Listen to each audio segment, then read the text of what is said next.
کہ یہ یہودی ہو جانا، عیسائی ہو جانا، یہ بہت بڑی بات ہے.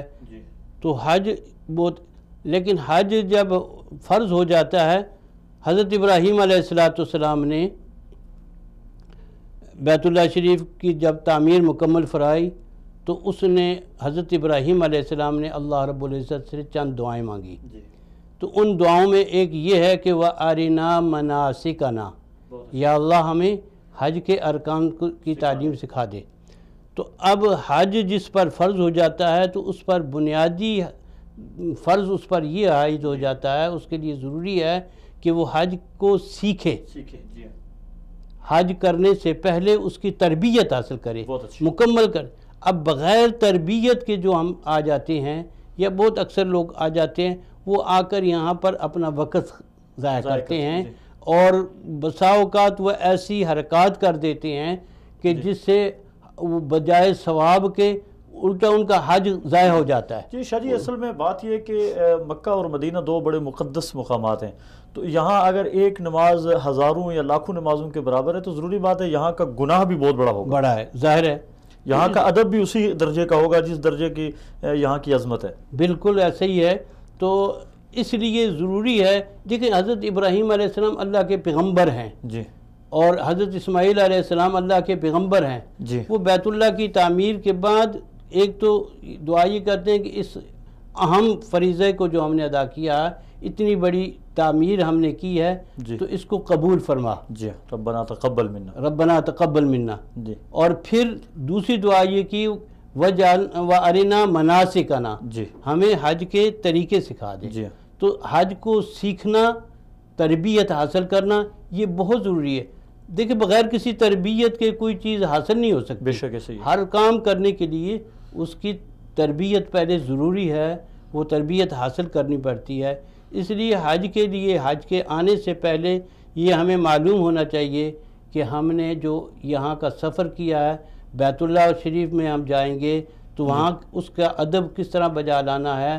مدینہ طیبہ میں آئیں گے، یہ وہ مقدس مقامات ہیں کہ کائنات میں اس کا ثانی کوئی نہیں. جی ہاں، بے شک. بہت عام مقامات ہیں. اور جیسا کہ آپ نے کہا کہ یہاں کی ایک نماز جب 1,50,000 اور 50,000 پر ہے تو یہاں کا گناہ بھی پھر اسی انداز سے بڑا ہوگا. جی. تو اور یہاں پر وہ جو لا رفث ولا فسوق ولا جدال فی الحج کے متعلق آپ نے فرمایا، رفث پر تو بعد میں عرض کروں گا، فسوق پر میں بات عرض کرتا ہوں. پہلے فسوق یہ ہے کہ یہ نافرمانی. جی. اب بضع اوقات آج ایک ایسا ماحول ہو گیا، اور جس کے لیے اہل فکر کو بہت زیادہ غور کرنا چاہیے.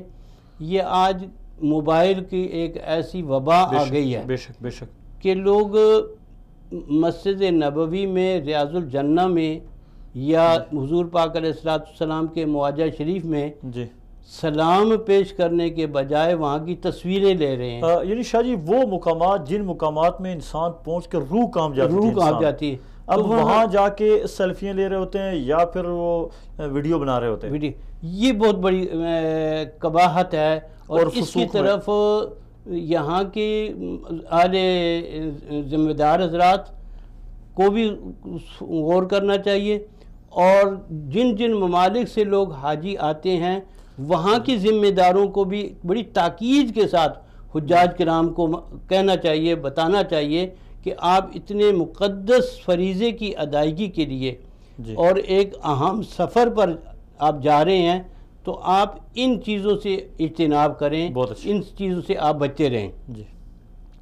دوسرا، اب بیت اللہ شریف میں وہاں حجر اسود ہے، وہاں کا بوسہ دینا ہے. اب بوسہ یہ ثواب ہے، حضور پاک علیہ السلام نے لیا. حضرت عمر رضی اللہ تعالی عنہ نے فرمایا حجر اسود کو خطاب کر کے کہ آپ ایک پتھر ہیں، لیکن حضور پاک علیہ السلام کو میں اگر نہ دیکھتا کہ آپ کو اب بوسہ لیتے تو نہ لیتا. تو یعنی حجر اسود کا بوسہ بہت اہم مبارک کام ہے. لیکن وہاں مسلمان جو ایک دوسرے کو دھکم پیل کرتے ہیں تو مسلمان کو تکلیف پہنچانا یہ حرام ہے. تو ایک ثواب کی نیت سے، ثواب کے کام کے لیے دوسرے مسلمان کو تکلیف دینا یہ حرام کا ارتکاب ہے. تو اس لیے اس سے بھی اجتناب کرنا چاہیے۔ مسجد نبی میں ریاض الجنہ بہت مقدس مقام ہے، جی، بہت بڑی عبادت ہے، دنیا میں جنت کا ایک ٹکڑا ہے۔ حضور پاک علیہ السلام کا یہ ارشاد مبارک کہ میرا روزہ اور ممبر کے درمیان جو ہے روضۃ من ریاض الجنہ، جنت کا ٹکڑا ہے۔ تو یہ زمین میں ایک جنت کا ٹکڑا ہے، بہت بڑی قیمتی جگہ ہے، اور اللہ کے ہاں بہت اس کا مقام ہے۔ یہاں کی عبادت بہت اہم عبادت ہے، لیکن یہاں پر بھی جو ایک دوسرے کو دھکم دیتے ہوتے ہیں، دھکم پیل ہوتی ہے اور دوسرے کو تکلیف ہو جاتی ہے، تو یہ اس سے اجتناب کرنا چاہیے۔ اس وقت ہمارے ساتھ ٹیلی فون کال پہ موجود ہے مفتی خلیق صاحب، ان سے بات کر لیتے، پھر اپنی بات کو یہیں سے جاری رکھیں گے انشاءاللہ۔ السلام علیکم ورحمۃ اللہ وبرکاتہ۔ وعلیکم السلام ورحمۃ اللہ وبرکاتہ۔ مفتی خلیق صاحب، آپ کو اپنے پروگرام میں خوش آمدید کہوں گا۔ آج ہم گفتگو کر رہے ہیں حج کے عنوان پہ، اور خصوصاً لا رفث ولا فسوق ولا جدال فی الحج، اس آیت کو ہم نے آج موضوع بحث بنایا ہے۔ مفتی صاحب، ایک حاجی جب حج کرنے کے لیے آتا ہے تو اسے کن امور سے اجتناب برتنا چاہیے اور کن امور پہ خصوصی توجہ رکھنی چاہیے؟ بسم اللہ الرحمن الرحیم۔ آپ نے تو آیت پڑھ کے خود ہی بات صاف کر دی ہے۔ جی، قرآن کریم کا جو ارشاد ہے کہ فمن فرض فیہن الحج لا رفث ولا فسوق ولا جدال فی الحج، جی، کہ جو شخص اپنے اوپر ان مہینوں میں، ان دنوں میں اپنے اوپر حج کو فرض کر لے، حج کو مقرر کر لے، جی، فلا رفث، پھر کوئی فحش بات نہیں ہونی چاہیے۔ اب رفث کا مفہوم بہت عام ہے۔ جی، رفث ہر اس خیال کو کہیں گے جو شہوانی ہو، چاہے جائز ہو چاہے ناجائز ہو۔ جی، یہ اسلام کی تمیز دیگر مذاہب سے۔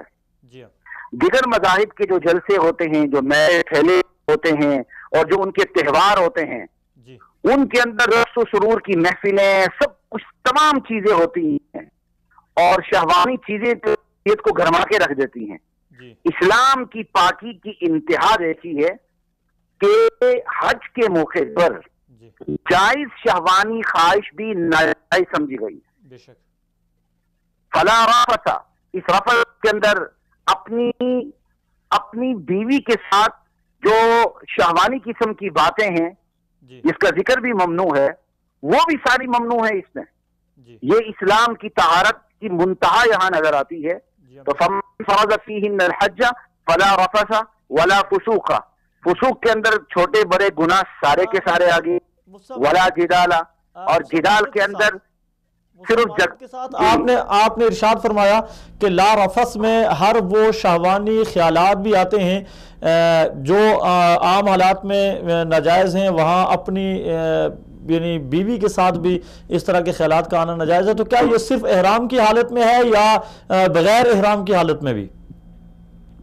یہ تو حالت احرام کی بات ہو رہی نا جی؟ جی، جی، ہاں، بس اس کی یہ وضاحت۔ تو حالت احرام کی باتیں ہو رہی ہیں۔ جی، جی، ٹھیک ہے۔ اگر حالت احرام میں نہیں ہے تو وہ تو کوئی مسئلہ نہیں ہے، جی، لیکن جب حالت احرام کے اندر ہو تو یہ چیزیں اسپیشلی منع، خصوصاً منع، اور میں اپنی بات مکمل کر لوں، ولا فسوق ولا جدال فی الحج، جدال کے اندر جو زبانی تکرار ہوتی ہے وہ بھی آ رہی۔ جی، اب دیکھیں حج کے موقع پر خصوصیت سے ان چیزوں سے کیوں روکا گیا ہے؟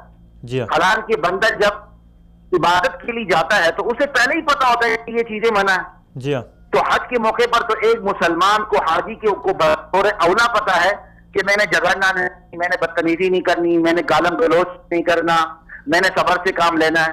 جی، لیکن قرآن کریم نے خصوصیت سے یہاں کیوں روکا ہے کہ جن لوگوں نے حرج کرنا ہے، حج کرنا ہے، وہ خصوصیت سے ان چیزوں سے روکیں۔ وجہ یہ ہے حج کے موقع پر ہر قسم کے لوگ، ہر عمر کے لوگ، ہر مزاج کے لوگ، ہر ملک کے لوگ، نیک مزاج کے لوگ، بد مزاج کے لوگ، حسین لوگ، بدصورت لوگ، تمام کے تمام موجود ہوتے ہیں۔ جی، اب اس مرحلے میں پھر حج کی جو مناسک حج ہیں، اس کی دشواریاں، اس کی تکلیفیں بھی موجود ہوتی ہیں۔ یہاں بڑے بڑے حلیم مزاج لوگ بھی دامن صبر کا دامن چھوڑ بیٹھتے ہیں۔ اس لیے قرآن کریم نے خصوصیت سے کہا حج کے موقع پر ہر ملک کے لوگ ہوں گے، ہر قوم کے ہوں گے، ہر مزاج کے ہوں گے، ہر عمر کے ہوں گے، بوڑھے بچے جوان ہوں گے، تکلیفیں پیش آ رہی ہوں گی، وہاں صبر کا دامن ہاتھ سے چھوٹنے نہ پائے، وہاں آپ نے اپنے آپ کو سنبھال کے رکھنا ہے، کسی کے ساتھ کوئی تکرار نہیں کرنا، یہاں تک کہ اپنی بیوی کے ساتھ شہوانی باتیں بھی نہیں کرنی، اور چھوٹے بڑے گناہوں سے اپنے آپ کو پاک رکھنا ہے۔ اقرار صاحب بات یہ ہے اسلام کی طہارت جو عبادت کے اندر اپنے منتہا پہ نظر آتی۔ بے شک اپنا آپ کے سامنے ہے حج کے سفر کرنے والے لوگ جو حج کے لیے آتے جاتے ہیں، ان کے لیے خصوصی طور پہ آپ کیا فرماتے ہیں، کن امور سے اجتناب کرنا چاہیے اور کن امور پہ خصوصی توجہ دینی چاہیے؟ دیکھیں جی، یہ تو بڑی تفصیل کا متقاضی ہے یہ سوال، لیکن اختصار کے ساتھ یہ ہے، کچھ حرم کی پابندیاں ہیں، کچھ احرام کی پابندیاں ہیں، اور کچھ حج واجبات کی پابندیاں ہیں۔ بندہ ان تین چیزوں کو سامنے رکھ لے کہ میں نے احرام کی پابندیوں کو بھی پورا کرنا ہے، میں نے حرم پابندیوں اور اس کے چیزوں کو بھی سامنے رکھنا ہے، اور جو حج کی واجبات ہیں وہ بھی اہل علم سے پوچھ کے چلنا ہے، تو پھر تو ساری آسانیاں ہو جائیں گی انشاءاللہ۔ مجھ سے آپ نے حرم کی پابندیاں درمیان میں ذکر کیا، چونکہ وقت ہمارے پاس کم ہے، تو یہ حرم کی پابندیوں پہ تھوڑی سی آپ تفصیل ڈال دیں۔ اب دیکھیں جی، حرم کی پابندیوں میں خصوصیت سے میں ذکر کروں گا کہ اس وقت ایک مخصوص طبقہ عالم اسلام کا وہ حرم کی جو پابندیاں ہیں ان کا مذاق اڑاتا ہے۔ حرم میں اپنے جلد سے جلوس کرنا اور اپنی طاقت کا اظہار کرنا، اور اللہ معاف فرمائے ایک مخصوص طبقے کے لوگ حرم میں انسانی گندگی بھی لے کے جاتے رہے ہیں اور حرم کے فرش پر اس کو بچھاتے رہے ہیں، اور وہاں کے سیکیورٹی کا عملہ اس گندگی کو صاف کرتا رہا ہے، تو ایسے لوگ مسلمان کہلانے کے حقدار ہی نہیں ہیں۔ حرم کی پابندیاں جو قدیم زمانے میں ہم سنتے تھے، شکار نہیں کرنا اور گھاس نہیں کاٹنی، آج کل تو خیر سامنے شکار نہیں ہوگا، لیکن وہاں بہرحال کبوتر شبوتر اڑتے ہوں گے، آپ نے ان کو ہاتھ نہیں لگانا، وہاں کوئی گھاس وغیرہ ہے آپ نے اس کو کوئی درخت کو توڑنا نہیں، کوئی گھاس کو ہاتھ لگانا نہیں۔ لیکن خصوصیت سے جو آج کی پابندی کا ذکر ہے کہ مملکت سعودی عربیہ اس لحاظ سے بڑی کمال کا اپنا مزاج رکھتی ہے، اگر ہماری حکومتوں کا مزاج ہوتا تو حج کا جو اتنا بڑا ایک اسلام کی طاقت کا مظاہرہ جہاں ہوتا ہے اور اللہ سے اپنے تعلق کو جوڑنے کے بہت عام وقت ہوتا ہے، وہ بھی ایک کافی جلسہ ہو جاتا۔ لیکن یہ خراج میں تحسین پیش کرتا ہوں سعودیہ کی حکومت کو، جنہوں نے اس اتنے بڑے جو شاعر اسلام میں سے ایک عظیم ترین شاعر میں سے حج ہے، اس کو انہوں نے سیاسی بننے سے روکے رکھا ہے۔ اللہ ان کو مزید ہدایت عطا فرمائے، اللہ ان کی خامیوں کو خوبیوں سے بدل دے، اللہ ان کی خوبیوں کے اندر مزید اضافہ فرمائے، آمین۔ اور مکمل طور پہ سختی ہونی چاہیے، حرم کی عظمت، حرم کی حدود، حرم کی عظمت پامال نہ ہونے پائے۔ اگر کسی نے احتجاجی مظاہرے کرنے اپنے ملک میں جا کے مظاہرے کریں، بلکہ وہاں جا کے مظاہرے کریں ان کے کسی برسر اقتدار بڑے طبقے نے فتح کیا ہے، حالانکہ جہاں رہتے ہیں وہ بھی حضرت عمر فاروق رضی اللہ تعالیٰ عنہ کی فتح کردہ سلطنت موجود ہے، ان کے اندر غیرت ہے تو ان کو وہاں سے بھی نکل باہر چلے جانا چاہیے۔ بہرحال آج کل کی جو حرم کی پابندیاں ہیں، سازشیں کرنا، دھماکے کرنا اور ایسا صورتحال پیدا کرنا کہ حاجیوں کے اندر بگڑ مچ جائے، اور یا کوئی بندہ غیر شعوری طور پر بھی ایسا کام کر لیتا ہے، کہیں ایسی آگ جلا بیٹھتا ہے، کہیں ایسی بے احتیاطی کر بیٹھتا ہے، اور جس سے حاجیوں کی جان مال کو نقصان ہو یا ان کی عزت و آبرو خطرے میں پڑ جائیں، ان تمام چیزوں سے اپنی حفاظت کرنی چاہیے، اور یہ تمام چیزیں حرم کی پابندیوں کے اندر آتی ہیں، اگر یہ احرام کی پابندی میں بھی شامل ہے، اگر یہ حج کی واجبات کی پابندیوں میں بھی شامل ہے۔ ٹھیک ہے، جزاک اللہ مفتی صاحب، بہت شکریہ، اللہ تعالیٰ آپ کو جزائے خیر نصیب فرمائے، آپ نے بہت اچھی گفتگو کی، بہت شکریہ آپ کا۔ مفتی صاحب نے جو گفتگو کی میرے خیال میں اس پہ تبصرے سے پہلے آپ اپنی بات مکمل کر لیں۔ جی میں وہ عرض کر رہا تھا لا فسوق پہ آپ جی، تو جو اللہ رب العزت کا ارشاد مبارک ہے جی کہ جو حج کا ارادہ کر لے تو اس کو ان تین چیزوں سے اجتناب کرنا چاہیے۔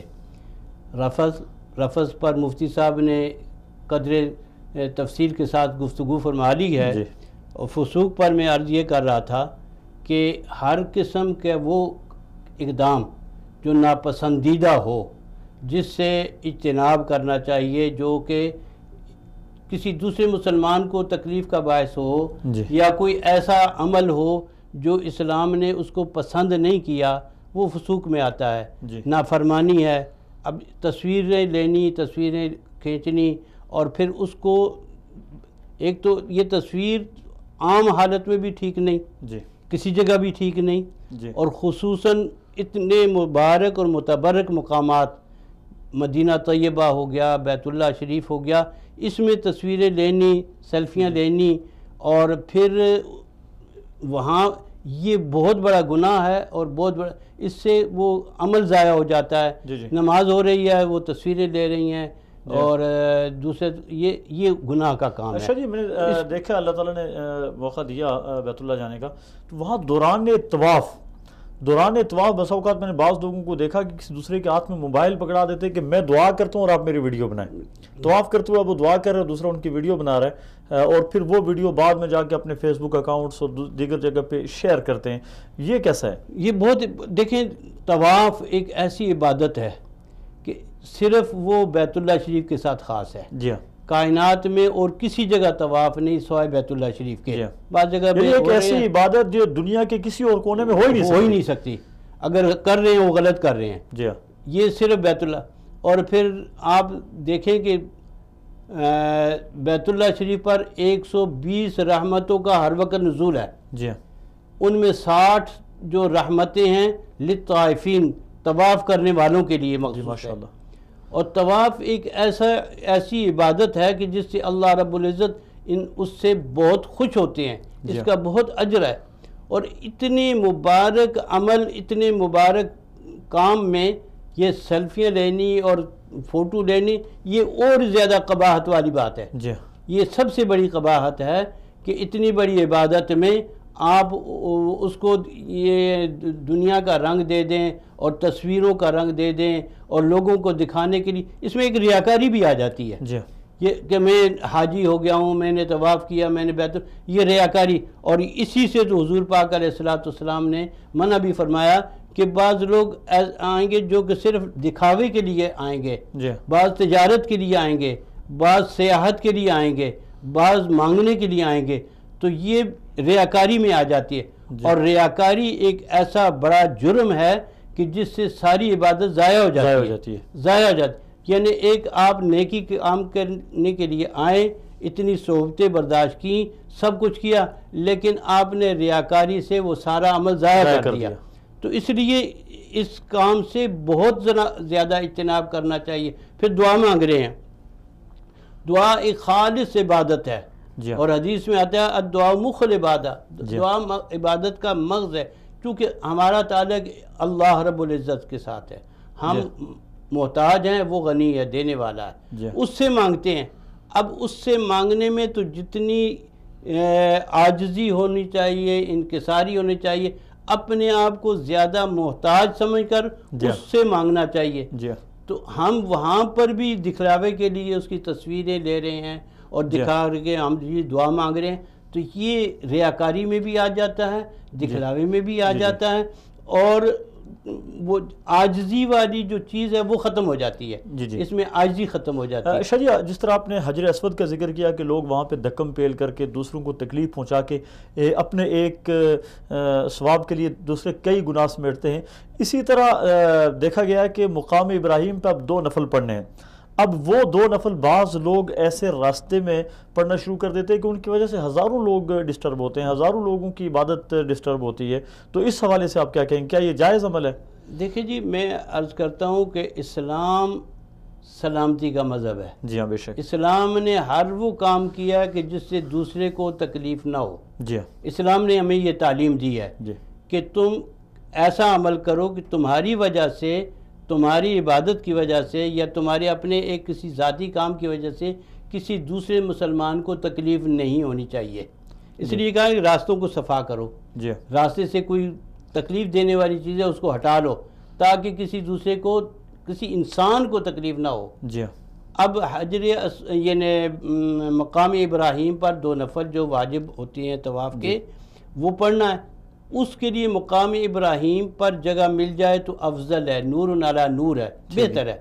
اگر نہ مل جائے تو کسی کو تکلیف نہ دو، دوسری جگہ پڑھ سکتے ہیں، جی حتیٰ کہ پورے حرم کی کسی جگہ میں بھی آپ جی پڑھ سکتے ہیں، وہ 2 نفل پڑھ سکتے ہیں جی، اور وہاں تو ثواب سارا ہے۔ جی اگر مقام ابراہیم پر جگہ آپ کو مل جاتی ہے تو الحمدللہ وہاں پر پڑھ لیں، جی اگر وہاں جگہ نہیں ملتی یا دوسروں کو تکلیف ہو، پھر ایک اور جو سب سے قباحت والی چیز ہے، وہاں خواتین بھی ہوتی ہیں اور مرد بھی ہوتی ہیں، وہ خواتین کے ساتھ کھڑے ہو کر نماز شروع کر دیتے ہیں، یا خواتین آ کر مردوں کے ساتھ نماز شروع کرتی ہیں، جو ان کی نماز بھی ضائع ہوئی اور اس کی نماز بھی ضائع ہوئی، تو اس لیے اس سے اجتناب ہونا چاہیے۔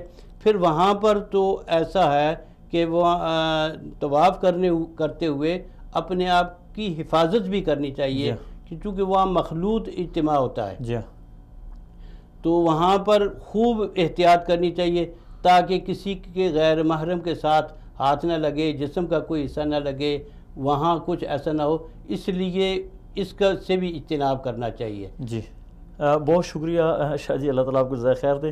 ہمارا یہ پروگرام جاری رہے گا۔ ناظرین محترم، یہاں ہم درمیان میں لیتے ہیں ایک بریک اور ملتے ہیں بریک کے بعد۔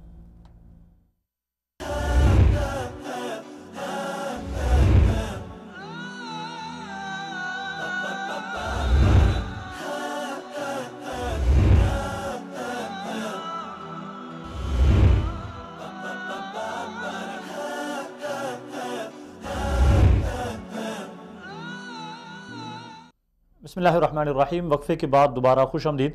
ناظرین محترم، اس سے پہلے ہم بات کر رہے تھے حج کے عنوان پہ کہ ایک حاجی کو کن امور سے اجتناب کرنا چاہیے اور کن امور کا خصوصی طور پہ لحاظ رکھنا چاہیے۔ اس پہ مفتی خلیق احمد صاحب نے بہت ہی پیاری گفتگو کی، اور اس کے علاوہ ہمارے اسٹوڈیو مہمان سید نعمت اللہ شاہ صاحب نے بھی بہت ہی اچھی گفتگو اس عنوان کے اوپر کی ہے، اور اس کے بعد انشاءاللہ مختصر وقت ہے اور اس میں ہمیں ٹیلی فون کال پہ 2 جید علماء کرام مفتیان نظام ہمیں جوائن کریں گے، جن میں مفتی مجیب الرحمان صاحب راولپنڈی سے اور کراچی جامعۃ الرشید سے مفتی احمد عفنان صاحب ہمیں جوائن کریں گے۔ ناظرین محترم، حج ایک انتہائی اہم ترین عبادت ہے، اور حج ہر کسی کے اوپر فرض نہیں بلکہ من استطاع الیہ سبیلا، جس کے اوپر حج فرض ہے صرف اسی کے اوپر ہے جس کے پاس حج پہ جانے کے لیے اخراجات موجود ہیں۔ تو اس وقت ہمارے ساتھ ٹیلی فون کال پہ موجود ہیں محترم جناب مفتی مجیب الرحمان صاحب۔ ہم گفتگو کریں گے مفتی صاحب سے، اور مفتی صاحب سے ہی باقی باتیں پوچھیں گے۔ السلام علیکم ورحمۃ اللہ وبرکاتہ۔ السلام ورحمۃ اللہ۔ مفتی صاحب، میرا سوال پروگرام میں خوش آمدید کہوں گا آپ کو۔ آج ہم حج کے حوالے سے گفتگو کر رہے ہیں، خصوصاً لا رفث ولا فسوق ولا جدال فی الحج، اس عنوان پہ یہ فرمائیے گا کہ مفتی صاحب، ایک حاجی جب حج کرنے کے لیے حج کے سفر پہ نکلتا ہے تو اسے کن امور سے اجتناب کرنا چاہیے اور کن امور کا خصوصی طور پہ لحاظ رکھنا چاہیے؟ بسم اللہ الرحمن الرحیم۔ اصل بات یہ ہے جی کہ حج کا عمرے کا جو سفر ہے یہ صرف زیارت حرمین کا سفر نہیں سمجھنا چاہیے، بلکہ یہ زندگی کی تبدیلی کا سفر ہے جی، یہ توبہ کا سفر ہے، زندگی کو بدلنے کا سفر ہے، زندگی میں خلاف دفاع کرنے کا سفر ہے۔ اس لیے حج اور عمرے کی چیز تبادلی کرتے یہ مانتا ہے خوشی سے یہ سچے دل کے ساتھ توبہ کر کے جائے، اپنے گناہوں کی معافی اللہ سے مانگ کے جائے، کیونکہ رب العالمین کے دربار میں جا رہا ہے، اختر الحاکمین کے دربار میں جا رہا ہے، تو اس دربار کے اندر پہنچنے سے پہلے اپنے آپ کو صاف کر کے کلیئر کر کے یہ جائے، اور تاکہ وہاں جب یہ پہنچے تو اللہ تبارک و تعالیٰ کی رحمت پورے طریقے سے اس کے اوپر متوجہ رہے، کوئی ایسا گناہ اپنے ساتھ لے کے نہ جائے کہ اس گناہ کی وجہ سے وہاں جا کے بھی یہ محبوب واپس لوٹے۔ جی اب یہ کہا جاتا ہے کہ وہاں آدمی بلاوا ہوتا ہے تو انسان جاتا ہے، اس میں کوئی شک نہیں ہے، بلاوا ہوتا ہے تو جاتا ہے، لیکن سوچنے کی بات یہ ہے کہ بہت سارے لوگ وہاں جا کے بھی اسی طریقے سے بلکہ پہلے تھوڑی زیادہ بگڑ کے واپس آ جاتے ہیں۔ تو اس کی کیا وجہ ہوتی ہے کہ وہاں جا کے پھر واپس بھی آگے اور بجائے صحیح ہونے کے اور بھی زیادہ بگڑ کے آگے؟ تو اس کے بارے میں ہمارے ایک بزرگ بڑی زبردست بات ارشاد فرمایا کرتے تھے، وہ فرماتے تھے دیکھو بھائی، بادشاہ کا بلاوا 2 قسم کا ہوتا ہے، کبھی تو بادشاہ انعام دینے کے لیے بلاتا ہے اور کبھی سزا دینے کے لیے بلاتا ہے۔ جس آدمی کی زندگی بدل گئی حج پہ جا کے عمرے پہ جا کے تو سمجھ لے کہ اس کو بادشاہ نے بلایا تھا، اس کا بلاوا تھا، لیکن بادشاہ نے اس کو انعام دینے کے لیے بلایا، بے شک اور جس کی زندگی وہاں جا کے بھی نہ بدلی اور واپس آ کے بھی نہ تبدیل ہوئی، تو سمجھے کہ اس کو بادشاہ نے بلایا تو تھا لیکن سزا دینے کے لیے بلایا۔ جی تو فرمایا کہ تم اپنے بلاوے کو انعام والا بلاوا بنواؤ، اور انعام والا بلاوا اس وقت ہوگا کہ جس وقت تمہاری ترتیب ٹھیک ہوگی، جی اور وہ ٹھیک جو ترتیب ہے وہ یہ ہے کہ جب گھر سے نکلو تو نکلنے سے پہلے توبہ کر لو، اللہ کے حقوق بھی معاف کرواؤ اور بندوں کے جو حقوق ہیں، بے شک خدا نہ خاصہ اگر کسی کے ساتھ کوئی زیادتی کی ہے، کسی کے پیسے دبائے ہیں، کسی کو خوشی رکھی ہے، زبان سے کسی کو تکلیف دی ہے، ہاتھ سے کسی کو تکلیف دی ہے، اپنے عزیزوں کو، رشتے داروں کو، محلے داروں کو، پڑوسیوں کو، تو سب سے معافی تلافی کروا دو۔ معافی تلافی کروانے کے بعد تم نکلو حج کے لیے یا عمرے کے لیے۔ جی اب جس وقت حج اور عمرے کے لیے نکلو تو حدیث میں آتا ہے کہ الحاج من معتمر جبار الرحمان، حج کرنے والا، عمرہ کرنے والا یہ اللہ کے مہمان ہوتے ہیں، یعنی یہ وہ وی آئی پی لوگ ہیں کہ جن کا ہوسٹ براہ راست اللہ تبارک و تعالیٰ کی ذات مبارکہ ہے، جی اللہ تبارک و تعالیٰ خود ان کے میزبان ہیں۔ ہمیشہ مہمان کا اسٹیٹس میزبان کے اسٹیٹس سے لوگ معلوم کرتے ہیں، جتنا میزبان اونچا ہوتا ہے اتنا ہی اس کا مہمان بھی اونچا ہوتا ہے، بے شک تو ہمیشہ مہمان کا اسٹیٹس میزبان کے اسٹیٹس سے معلوم کیا جاتا ہے۔ یہ حج عمرہ کرنے والا اللہ کا مہمان ہے اور اللہ اس کا میزبان ہے، تو اس کو پہلی بات تو یہ ہے کہ اپنی حیثیت سمجھنی چاہیے کہ بھائی میں کتنا بڑا اللہ مجھے اعزاز اور کتنی بڑی فضیلت سے مجھے سرفراز فرما رہے ہیں، اور میں اللہ کے گھر میں جا رہا ہوں، تو جس اللہ نے مجھے اتنا اعزاز بخشا ہے اس اللہ نے کے دربار میں حاضری کے کچھ آداب بھی تو ہیں، جتنا دربار اونچا ہے اتنا ہی اس کے آداب بھی اونچے ہیں۔ بے شک تو اللہ تبارک و تعالیٰ نے قرآن میں یہ تین چیزیں جو آپ نے ذکر فرمائی ہیں، فلا رفث ولا فسوق ولا جدال فی الحج، جی ہاں یہ عام زندگی میں بھی یہ تینوں چیزیں حرام ہیں، جی ہاں لیکن حج کے موقع پر اللہ نے فرائض واجبات کا تفصیل سے ذکر نہیں کیا، لیکن جو چیزیں ممنوع ہیں، جو محروم کر دینے والی ہیں، ساری کوشش محنت کے باوجود بھی ان کا ذکر فرمایا بے شک کہ جو بھی تم میں سے حج کرے فلا رفث ولا فسوق ولا جدال فی الحج، وہ رفث سے بھی باز ہے، فسق سے بھی باز ہے، اور جدال سے بھی باز ہے۔ ان تینوں چیزوں سے اپنے آپ کو بچا کے رکھے۔ رفث کیا ہے؟ رفث ہر قسم کی بے حیائی کو کہا جاتا ہے، ہر قسم کی بے حیائی۔ اس کو اللہ نے سب سے مقدم ذکر کیا ہے کہ دیکھو حج کے موقع پر اپنے آپ کو بے حیائی سے بچا کے رکھنا۔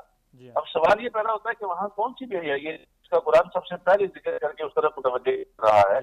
تو وہاں اگر آپ دیکھیں گے تھوڑا سا غور کے ساتھ دیکھیے، اگر آپ سوچیں گے تو آپ کو نظر آئے گا کہ وہاں جو سب سے بڑی بے حیائی ہے وہ آنکھ کا غلط استعمال ہے، بے شک آنکھ کا، کیونکہ وہاں پہ پوری دنیا سے مسلمان بہنیں آتی ہیں، حج کرنے کے لیے آتی ہیں، عمرہ کرنے کے لیے آتی ہیں، وہ طواف میں آپ کے ساتھ ہیں، سعی میں آپ کے ساتھ ہیں، مینا میں آپ کے ساتھ ہیں، عرفات میں آپ کے ساتھ ہیں، مزدلفہ میں آپ کے ساتھ ہیں، قدم قدم پہ ٹکراؤ ہوتا ہے۔ جی ہاں اس قدم قدم کے ٹکراؤ پہ آدمی کی نظر کا پڑ جانا یہ چونکہ عام ہے، وہاں پہ عام ہوتا ہے۔ اب یہ ایک ایسا گناہ ہے کہ جس سے گناہ کو کبیرہ گناہوں میں اور بہت ہی سنگین ترین قسم کے جرائم میں شمار کیا گیا ہے، نظر کے غلط استعمال کو، بد نظری کو۔ جی ہاں یہ وہ گناہ ہے کہ جس کے اوپر اللہ کے نبی صلی اللہ علیہ وسلم نے لعنت فرمائی ہے، لعن اللہ الناظر والمنظور، اللہ کی لعنت اور دیکھنے والے پر اور جس کو دیکھا جا رہا ہے، یعنی بد دعا ہے اللہ کی بھی، اللہ کے رسول کی بھی۔ جی اب ہم والدین کی بد دعا سے ڈرتے ہیں، بزرگوں کی بد دعا سے ڈرتے ہیں، پیروں کی بد دعا سے ڈرتے ہیں، لیکن اللہ رسول کی بد دعا سے نہیں ڈرتے۔ جی اللہ رسول نے بد دعا دی ہے اس بے حیائی کے ارتکاب پر بے شک کہ آدمی احرام کی حالت میں بھی اگر نظر کی حفاظت نہیں کرتا، اپنی نظر کو پاک نہیں کرتا، تو بیت اللہ کو اگر پلیت نظر کے ساتھ دیکھے گا تو بیت اللہ کے انوارات کا اس پر کیسے اثر ہوگا؟ بے شک وہ پلیت نظر کے ساتھ اگر روزہ مبارک کی زیارت کرے گا تو روزہ مبارک کے انوارات سے کیسے اس کو فائدہ ہوگا؟ بے شک دیکھنا، پانی پاک ہو تو بندہ پاک ہوتا ہے، جی ہاں اگر پانی ناپاک ہے تو اس ناپاک پانی کے ساتھ تو غسل بھی کر دے تو وہ تو پلیت ہی رہے گا نا۔ جی ہاں پلیز تو اگر آدمی کی نظر پلیت ہے، نظر ناپاک ہے، تو بیت اللہ میں جا کے بھی بیت اللہ کے انوارات سے محروم رہے گا۔ جی وہ بیت اللہ میں اگر بد نظری کرے گا تو بیت اللہ کے سائے میں اللہ اور اس کے رسول کی بددعاؤں کا مستحق اور سزاوار ٹھہرے گا۔ جی مدینہ پاک کی مبارک کو دورانی فضاؤں میں وہ جا کے اللہ اور اس کے رسول کی بددعاؤں کا وہ مستحق ٹھہرے گا۔ مفتی صاحب یہ سب سے پہلے جو چیز ہے مصعب اس حوالے سے یہ تھوڑا سا فرمائیے گا کہ بسا اوقات ایک تو غیر ارادی طور پر نظر پڑ جاتی ہے، نمبر ایک. نمبر دو، آپ نے کہا کہ جس نے نظر ڈالی اور جس پر ڈالی دونوں پہ لعنت ہے. بسا اوقات جس کے اوپر نظر ڈالی جاتی ہے تو اس کا تو ایسا کوئی ارادہ نہیں ہوتا کہ مجھ پہ کوئی نظر ڈالے. اس سے لعنت اس لیے ہے، دیکھیں پہلی بات تو یہ ہے کہ اللہ کے نبی نے حضرت علی کو فرمایا تھا کہ علی النظر الاولی لک والثانیۃ علیک، جی جو پہلی نظر بغیر جس کو ارادہ کے پڑ جائے وہ تو معاف ہے، جی اس کو فوراً ہٹاؤ فوراً. جی اور اگر تم فوراً ہٹاؤ گے تو ہٹانا مشکل ہوتا ہے، اس ہٹانے پر اللہ تمہیں ایمان کی حرارت نصیب کروائے گی. جی جی بے اتنا شک بڑا انعام ہے اس کا، ٹھیک ہے. جی لیکن اگر اس کے بعد دیکھو گے تو اس کا مقصد تمہاری کثرت ہوگا، ٹھیک ہے. جی اور جو منظور ہے جس کی طرف دیکھا جا رہا ہے وہ جی اگر خود نہیں بھی دیکھ رہا یا نہیں بھی دیکھ رہی، لیکن اس نے دیکھنے کا موقع دیا ناظر کو، جی کیونکہ شریعت نے اس کو چہرہ ڈھانپ کے رکھنے کا حکم دیا ہے، جی لیکن وہ چہرہ کھلا رکھ کے آ رہی ہے تو گویا تو ناظر کو ناظر کی منظور تو وہ بن رہی ہے نا، جی وہ موقع دے رہی ہے. اگر اس کے چہرے کے اوپر نکاح ہوتا، وہ موقع ہوتی تو اس کی نظر اگر اس کے اوپر پڑتی بھی تو یہ ناظر نہ بنتا، جی اس وجہ سے اس کے اوپر ناظر ٹھہرتی. تو وہ چونکہ اس کے گناہ کا سبب وہ بنی ہے، جی ٹھیک ہے نا جی. تو جس طرح گناہ کرنے والا گناہگار ہوتا ہے، مجرم ہوتا ہے، ایسے ہی گناہ کا سبب بننے والا بھی مجرم ہوتا ہے. جی اس لیے عورت کو اسلام نے یہ حکم دیا کہ تم اپنے چہرے پہ پردہ رکھو، اور مرد کو یہ حکم دیا کہ تمہارے سامنے اگر چہرے والی عورت آ جائے تو تم آنکھوں کے پردے کو نیچے کرنا دو، تم اس کی پردے. یہ حکم ہر حال میں ہے، دنیا کی کسی حصے میں آپ ہوں، لیکن حج کے موقع پر خاص طور پہ دیا گیا کہ حج کا ایک فیڈریشن پروسیس ہے، ایک تربیتی ایک مرحلہ ہے، اور اس تربیتی مرحلے کے اندر یہ تربیت کا حصہ ہے کہ وہ اپنی آنکھ کو پاک رکھے. بے شک. مفتی صاحب یہ ایک یعنی حج کا بہت بڑا ایک پروسیس ہے. حاجی یا حج کی عبادات سے ایک عام آدمی کے لیے کیا سبق ہے جسے حج کی توفیق نہیں ملی یا حج کے لیے اس کے پاس وسائل نہیں ہیں، یا ایک عام مسلمان کی زندگی کے اوپر حج کیا اثرات مرتب کرتا ہے؟ دیکھیں جی بات یہ ہے کہ حج تو صاحب استطاعت پہ اللہ نے فرض کیا ہے جی، اور کسی کے پاس اگر استطاعت نہیں ہے تو اس پہ حج فرض ہی نہیں ہے سرے سے، بے شک. ٹھیک ہے. لیکن اگر اس کے دل کے اندر حج کی تمنا ہے، حج کی حسرت ہے، تو یا تو اللہ تبارک و تعالیٰ اللہ سے مانگنا شروع کر دے، یا تو اللہ تبارک و تعالیٰ اس کو حج کے اسباب مہیا فرما دیں گے. جی ظاہری اسباب کم ہوتے ہوئے بھی اللہ اس کے اسباب بنا کے اس کو اپنے گھر کی حاضری اور زیارت نصیب فرما دیں گے. ایسے کئی واقعات ہیں. جی اگر اس کو زندگی میں یہ موقع نہ مل سکا تو اس میں آتا ہے کہ مومن کی جو نیت ہے اب اس کے عمل سے بہت آگے ہوتی ہے، جی بہت آگے ہوتی ہے. اگر وہ سچی طرف اور طرف لے کے دنیا سے چلا گیا تو اللہ تبارک و تعالیٰ سے اس کو یہ یقین رکھنا چاہیے کہ اللہ تبارک و تعالیٰ اس کی نیت کی وجہ سے اس کو مقبول حج عمرے کا ثواب عطا فرما دیں گے. بے شک بے شک. بہت شکریہ. مومن کی جو نیت ہوتی ہے. بہت شکریہ مفتی صاحب، ہمارے پاس وقت کم ہے. اللہ تعالیٰ آپ کو جزائے خیر نصیب فرمائے. جو آپ نے گفتگو کی یقیناً بہت قیمتی گفتگو، اللہ تعالیٰ جزائے خیر نصیب فرمائے. ناظرین محترم، مفتی مجیب الرحمان صاحب گفتگو کر رہے تھے، اور ان سے پہلے بھی سید نعمت اللہ شاہ صاحب نے، اور ان سے پہلے ہمارے ساتھ گفتگو کی تھی محترم مفتی خلیق الرحمان صاحب نے. ایک چیز پہ جو بنیادی طور پہ بہت زیادہ زور دیا گیا ہے وہ ہے لا رفث، یعنی حج کے دوران بے حیائی کے کاموں سے بچنا ہے. اور صرف یہ نہیں ہے کہ ایک حاجی کو منع کیا گیا ہے بے حیائی کے کاموں سے بچنے کے لیے تو دوسرے لوگوں کی زندگی میں بے حیائی کے کاموں کی اجازت ہے، نہیں، قطعی طور پر نہیں. بلکہ اگر ایک حاجی کو جو اللہ تعالیٰ کا مقبول ترین بندہ ہے، جسے اللہ تعالیٰ کی طرف سے بلاوا آیا ہے، جو حرمین کے مقدس سفر کے اوپر ہے، اگر اس کو منع کیا جا رہا ہے کہ تم نے غلط نظر کا استعمال نہیں کرنا، تو یقیناً جو غیر حاجی ہے، جو حج کرنے کے لیے نہیں آیا، جو اپنے اپنے ممالک میں ہیں، تو ان کو بھی اس سے سیکھنا چاہیے کہ اللہ اگر اپنے مقرب ترین بندوں کو ایک گناہ سے اجتناب کا کہہ رہے ہیں تو بدرجہ اولا ہم اس کے مخاطب ہیں کہ اللہ تعالیٰ ہمیں بھی کہہ رہا ہے کہ بے حیائی کے کام اس سے بچنا ہے. اور دوسری بات یہ ہے کہ اللہ تبارک و تعالیٰ جس طرح حضرت مفتی مجیب الرحمان صاحب فرما رہے تھے تھے کہ اللہ تبارک و تعالیٰ اور اللہ کے رسول صلی اللہ علیہ وسلم نے نظر ڈالنے والے کے اوپر بھی لعنت فرمائی ہے اور جس پہ نظر ڈالی گئی ہے اس کے اوپر بھی لعنت فرمائی ہے۔ غیر ارادی طور پہ اٹھنے والی نظر اگر پہلی نظر پڑ جائے فوری طور پہ ہٹا لینی چاہیے، اور فوری طور پہ جس پہ نظر پڑی اس کے اوپر لعنت کا کیا مطلب بنتا ہے؟ تو مفتی صاحب اس بارے میں یہ وضاحت فرما رہے تھے کہ جس کے اوپر نظر پڑی ہے اس نے موقع فراہم کیا ہے نظر پڑنے کا۔ اگر ایک خاتون پردے میں ہوگی تو اس کے اوپر کبھی کسی کی نظر نہیں پڑے گی، اس کا چہرہ ڈھانپا ہوا ہوگا، کسی کو نظر ہی نہیں آئے گا، کسی میں شہوانی جذبات ہی پیدا نہیں ہوں گے۔ تو اس لیے ایک خاتون کو چاہیے کہ جب وہ گھر سے باہر نکلے اور ایسے مقامات پہ نکلے جہاں دوسروں کی نظر اس کے اوپر پڑ سکتی ہے، تو اسے چاہیے کہ وہ مکمل با پردہ ہو، اسے پردے میں رہ کر رہنا چاہیے ہر وقت، تاکہ کوئی دوسرا مسلمان گناہگار نہ ہو۔ لا رفثا، بے حیائی کے سارے امور سے اجتناب۔ حج کے دوران کسی پہ نظر بھی نہیں پڑنی چاہیے، اختلاط سے بچنا چاہیے، بہت زیادہ بچنا چاہیے، نمازوں کے دوران بھی اور بغیر نماز کے بھی اختلاط سے بہت زیادہ بچنے کی ضرورت ہے۔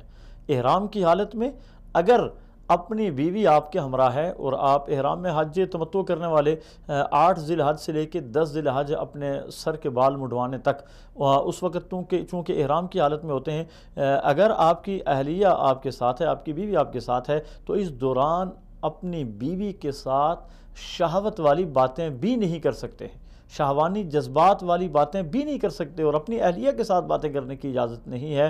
تو اندازہ لگائیے کہ اللہ تبارک و تعالیٰ کے ہاں کتنا ناپسندیدہ عمل ہے کہ آدمی کسی اور کی طرف اپنے شہوانی جذبات رکھتا ہو، کسی اور کے لیے اس کے اندر شہوانی خیالات موجود ہوں، انتہائی برا ہے۔ دوسرا اللہ تبارک و تعالیٰ نے ارشاد فرمایا لا فسوقا، کہ حج میں گناہ کے کاموں سے، فسق و فجور سے اجتناب کرنا چاہیے۔ اور فسوق میں کیا چیز آتی ہے؟ فسوق میں ہر وہ کام آتا ہے جس سے منع کیا گیا۔ مثال کے طور پہ ہم حرمین میں ہیں اور حکم ہے کہ ہر نماز کو باجماعت پابندی کے ساتھ پڑھیں، تکبیر اولیٰ کے ساتھ پڑھنے کی کوشش کریں۔ ہم سستی کر رہے ہیں، یہ غلط کام ہے، نہیں کرنی چاہیے۔ اسی طرح تصاویر بنانا، جس طرح سید نعمت اللہ شاہ صاحب فرما رہے تھے کہ تصاویر بنانا ایک انتہائی قوی عمل ہے، اور بڑے دھڑلے کے ساتھ ہم تصاویر اور ویڈیوز بنا رہے ہوتے ہیں۔ کیا اللہ دیکھ نہیں رہا؟ کیا ہماری یہ عبادت اللہ کے لیے ہے؟ اگر اللہ کے لیے ہے تو اللہ تبارک و تعالی نے تو ہماری پیدائش کے وقت ہی کرامن کاتبین یعلمون ما تفعلون 2 فرشتے بٹھا دیے ہیں جو ہمارے ہر اچھے اور برے عمل کی ویڈیو بنا رہے ہیں۔ یعلمون ما تفعلون، وہ لکھنے والے جو کچھ تم کرتے ہو وہ تو نوٹ کر رہے ہیں، ان کی ڈیوٹی موجود ہے۔ اگر ہم کام اللہ کے لیے کر رہے ہیں تو پھر تصویر بنانا چے معنی دار۔ اگر ہم سارا کام اللہ کی رضا کے لیے کرتے ہیں تو پھر ویڈیو بنانے کا کیا معنی ہے؟ اگر ہماری عبادات خالص اللہ کے لیے ہیں اور ہم نیت کر کے انی وجہت وجہی للذی فطر السماوات والارض حنیفا وما انا من المشرکین، کہ میں اپنے چہرے کا رخ اللہ تبارک و تعالیٰ کی طرف، یعنی اپنی تمام نیتوں کا رخ اللہ تبارک و تعالیٰ کی طرف ہے، میں اللہ کی رضا چاہتا ہوں۔ جب اللہ کی رضا چاہتے ہیں تو یہ سیلفی بنا کر فیس بک پہ ڈالنے کا کیا معنی ہے؟ کیا آپ لوگوں کو بھی راضی کرنا چاہتے ہیں؟ کیا آپ لوگوں کو دکھانا چاہتے ہیں کہ آپ نے ایک عبادت کر لی ہے؟ کیا آپ نے رسول اللہ صلی اللہ علیہ وسلم کی وہ حدیث مبارکہ نہیں سنی جس میں آپ صلی اللہ علیہ وسلم نے ارشاد فرمایا من صلی یرائی فقد اشرکا، جس نے دکھلاوے کی نماز پڑھی وہ مشرک ہو گیا، اس نے شرک کیا۔ اب دکھلاوے کی نماز پڑھنا اگر شرک ہے تو ایک مقدس ترین عبادت حج جیسا فریضہ ادا کرتے ہوئے اپنی پیٹھ خانہ کعبہ کی طرف یوں کر کے کہ میرا چہرہ بھی آئے اور خانہ کعبہ بھی آئے اور تصویر نکال رہے ہیں، کہاں شریعت میں اس کی اجازت ہے؟ یہ دکھلاوا کر کے آپ کتنی مقدس عبادت کا ستیہ ناش کر رہے ہیں، عبادت ضائع کر رہے ہیں۔ پھر اس عبادت کے دوران صرف اپنی سہولت کے لیے دوسروں کے حق کو ضائع کرنا۔ مجھے پیاس لگی ہے اور میں 10 آدمیوں کو دھکا دے کے پانی پی لوں، ضرور میری پیاس بجھ جائے گی، مگر اللہ تبارک و تعالیٰ کے ہاں میرا شمار اچھے لوگوں میں نہیں ہوگا۔ آپ دنیا میں کسی بادشاہ کے مہمان چلے جائیں، یہاں آپ اللہ کے مہمان ہیں، اور آپ کو یقین ہو کہ بادشاہ مجھے دیکھ رہا ہے، آپ بادشاہ کے سامنے بڑی احتیاط کے ساتھ کھڑے ہوں گے۔ کوئی ایسا کام نہیں کریں گے جو بادشاہ کو ناگوار گزرے۔ اگر آپ دنیا کے بادشاہوں کے دربار میں بادشاہ کو ناگوار گزرنے والے کاموں سے اجتناب کرتے ہیں تو وہ تو بادشاہوں کا بادشاہ ہے، وہ مالک الملک ہے، بادشاہوں کا بادشاہ بھی ہے اور بادشاہتوں کا بادشاہ بھی ہے۔ اس کے مہمان آ کے اس کے گھر میں اگر ہم ایسے امور کریں گے جن سے اس نے منع کیا، جس سے وہ ناراض ہوتا ہے، جس سے وہ اپنا رخ پھیر لیتا ہے، تو پھر یقیناً ہم نے اپنا مال بھی ضائع کیا، ہم نے اپنے عبادات کو بھی ضائع کیا، ہم نے اپنے سفر کو اور سفر کی مشکلات کو بھی ضائع کیا۔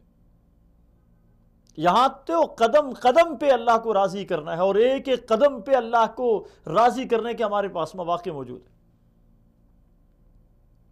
اس سفر میں چونکہ امکان اس چیز کا موجود ہے جہاں پہ پوری دنیا سے تشریف لائے ہوئے ضیوف الرحمن جو مختلف رنگوں کے ہیں، مختلف نسلوں کے ہیں، مختلف علاقوں کے ہیں، مختلف مزاجوں کے ہیں، مختلف قوموں اور مختلف نسلوں کے ہیں، جب ایک جگہ جمع ہوں گے ممکن ہے، بلکہ یقین ہے اس بات کا کہ آپ کے مزاج کے خلاف بہت سارا کچھ ہوگا جسے آپ دیکھیں گے۔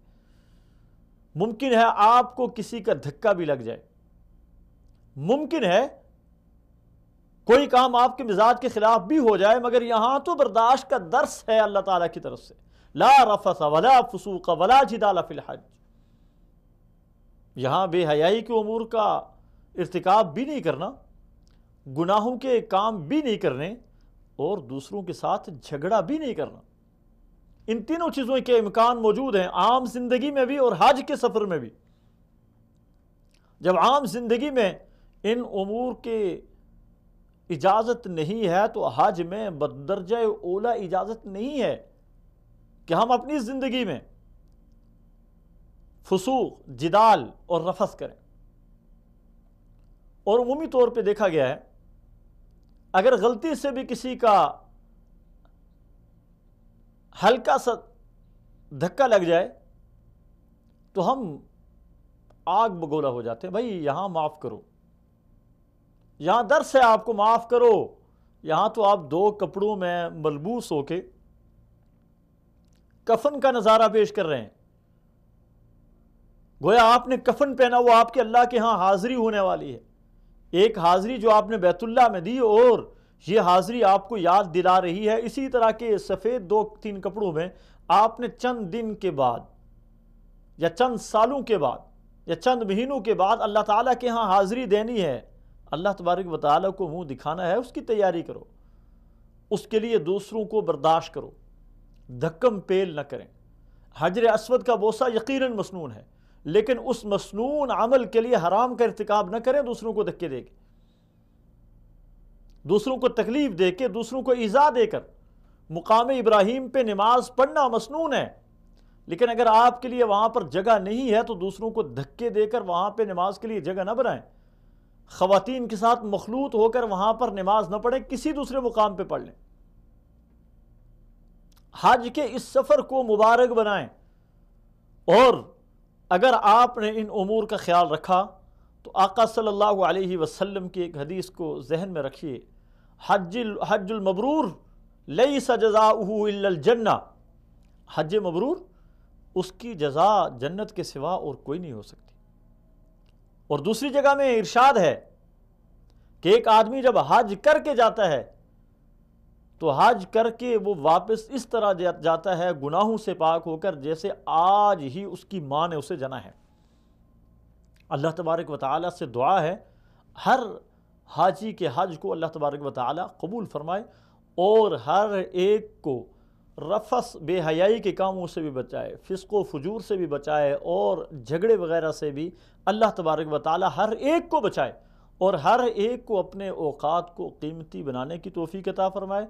حج کے سفر کے جو آداب ہیں ان کو ملحوظ خاطر رکھنے کی کوشش کریں۔